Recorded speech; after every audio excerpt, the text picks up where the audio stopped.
Hi mga mi, another day, another lutong paninda, and ngayong araw nga, heto yung mga niluto namin. Yung mga iilang niluto kaming ulam mga mi, at yung iba ay puro bilaon na. Bali nakasala nga pala ngayon ay itong creamy pork mushroom namin. Kaming pa-order na pork salpicao at saka syempre itong aming chop suey. Yung iba namang aming pa-order na ulam mga mi ay puro pang hapon pa, kaya naka-per batch muna ang pagluluto namin, lalo na kapag sa gulay, bawal lutuin ng mas maaga. Dahil weekdays nga mga mi ay makikita nyo hindi kumpleto ang mga staff namin, iilan lang din yung mga pumasok dahil hindi naman ganun karami ang aming benta. Di araw-araw Pasko ang bentahan mga mi, pero araw-araw naman tong blessing dahil hindi kami nasizero sa isang araw. Dito nga ang nakaatas sa paggagawa ng puto ay si Princess mga mi, bali nagready na siya ng puto mixture namin. Ganito nga pala ang magandang consistency ng puto mga mi, hindi malapot at hindi rin ganun ka-watery. Sa tagal na rin namin gumagawa ng puto cheese mixture mga mi, napag-compare ko din yung quality. Kapag medyo malapot yung mixture mga mi, matigas yung outcome ng puto. Dati kasi yung puto cheese namin mga mi ay sobrang lapot talaga at hindi rin maganda kapag sobrang tumatagal yung puto, natigas talaga siya. Hanggang sa nag-revise kami ng nag-revise hanggang sa nakuha namin yung tamang consistency ng puto. Etong puto cheese namin mga mi ay saktong tamis, hindi sobrang over sa pagkatamis, and nagbabalance po sa kanya talaga ay yung keso na malalaki. Ang kada serving ng aming puto cheese mga mi ay 30 pieces ang laman. Puto cheese namin mga mi is milky flavor talaga siya. Tapos soft and floppy pa.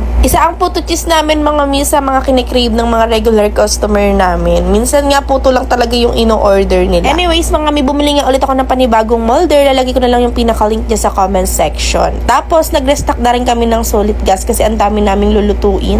Bali heto nga pala at meron din kaming pa-order na liempo. 2 tray nga pala yung order sa amin. Kaya eto, niluto na rin namin ng niluto lahat para isang lutuan na lang. At magkasabay lang din naman yung oras ng dispatching. Sa aming mga ihaw mga mi, meron kaming grilled chicken, pork liempo, at meron din kaming pork barbecue. Sa aming mga grilled menu mga mi ay pwedeng naka-party tray, pwede ring naka-party box. Sa totoo lang mga mi, ang pagkakaroon ng food business ay medyo mahirap din talaga. Kailangan hands-on at focus ka rin talaga para maging maganda yung resulta ng business. Na-try ko na nga rin mga mi na maglaylo sa business ito, yung bang hindi ko masyadong binibisita yung business namin. Yung bang parang meron time na tamad ka ganun. Sa point na yun mga mi, parang nawalan ng sigla, tapos parang tumumal, ganun siya. Rin talaga yung sigla ng negosyo mga mi kapag hands-on yung pinaka-owner. Nga lang mga mi, sa dami ng ginagawa bilang isang merong food business, inventory, magluluto, mamamalengke, hindi talaga namin kakayanin ng kaming dalawa lang ng Daddy Ken. Kaya nag-hire kami ng mga pwede naming makasama dito at makatulong sa aming negosyo. Dati mga mi, natatakot ako mag-hire kasi lagi ko iniisip baka malugi kami, baka wala kaming ipasahod. Pero mali pala yung ganung mindset. Kung talagang gusto mong lumago yung negosyo mo, kailangan mong i-risk, kailangan mong magsama ng marami. Sa isang negosyong unti-unting lumalaki mga mi, kailangan talaga natin ng manpower na makakasama sa ating negosyo para mag-provide ng mga kailangan tulad ng pagluluto, pamamalengke, pagsagot ng inquiries, pag-handle ng mga sales. At dahil nakapag-hire na kami ng mga katulong dito sa aming negosyo, ako ay nag-focus naman sa pagmamarket nitong business namin. Dito, vlog doon, kuha ng picture, at kung ano-ano pa mga mi. Kasi napaka-importante na meron tayong marketing strategy. Mag-release ng mga iba't ibang klaseng bundle, iba't ibang klase ng putahe, talagang kailangan pinag-iisipan mga mi. Ganon nag-work yung aming business mga mi sa ganong strategy ko. Kaya heto, unti-unti ay natatamasa na namin yung pag-grow ng aming business. Hindi siya ganon kabilis mga mi dahil taon namin siya tinrabaho. At masasabi kong worth it lahat mga mi, lahat ng sacrifice namin ni Daddy Ken, yung walang tulog, kami lang lahat, kami mamamalengke, kami magluluto, ako pa sasagot ng inquiries, at kami pa magdi-deliver. Isa maliit na space at magtiis sa isang induction cooker. Kami talaga mga mi ay nagsimula sa pinakamaliit na hakbang ng aming negosyo. Unti ginagamay, unti-unti inaaral, unti-unting pumupunda. Kaya siguro matatag din talaga yung pundasyon ng aming negosyo kasi tinrabaho talaga namin siya ni Daddy Ken ng sobra. Ika nga ay ibigay mo lang lahat ng 100%